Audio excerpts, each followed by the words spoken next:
আসসালামু আলাইকুম সবাইকে। আমি আপনাদের সাথে শেয়ার করব আমার খুবই পছন্দের একটা শরবত, শরবতে মোহাব্বত। ফার্স্টে আমি দুধটাকে ভালো করে ঘন করে নিয়েছি, সাথে চিনিও মিক্স করছি মিষ্টি হওয়ার জন্য। তারপর গ্লাসের মধ্যে দুধটা ঢেলে নিয়েছি। দেন আমি এটাকে 30 মিনিটসের জন্য ফ্রিজে রেখে দিব। 30 মিনিটস ফ্রিজে রাখার পর খাওয়ার উপযোগী ঠান্ডা হয়। এদিকে আমি তরমুজ স্লাইস করে কেটে নিয়েছি, খুবই ছোট ছোট করে স্লাইস করছি। তারপর রুয়াবজা দিতে হবে, রুয়াবজাও ঢেলে রেখেছি। 30 মিনিটস পর আমি দুধটা বের করে নিয়েছি।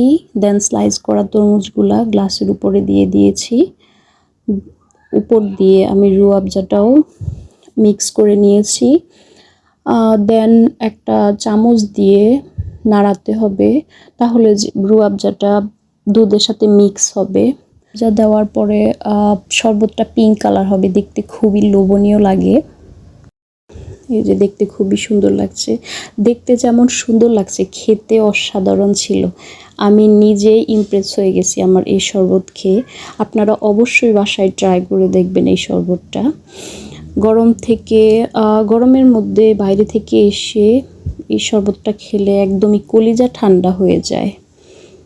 এই যে দেখতে পাচ্ছেন আমার শরবতে মোহাব্বত। এটা খেলে মহব্বতও বাড়বে, যাকে খাওয়াবেন তারপর সেও আপনাকে মহব্বত করতে বাধ্য হবে। সিরিয়াসলি, এই হলো আমার শরবতে মোহাব্বত। চিয়ার্স, ভালো থাকবেন, বাই বাই, আল্লাহ হাফিজ।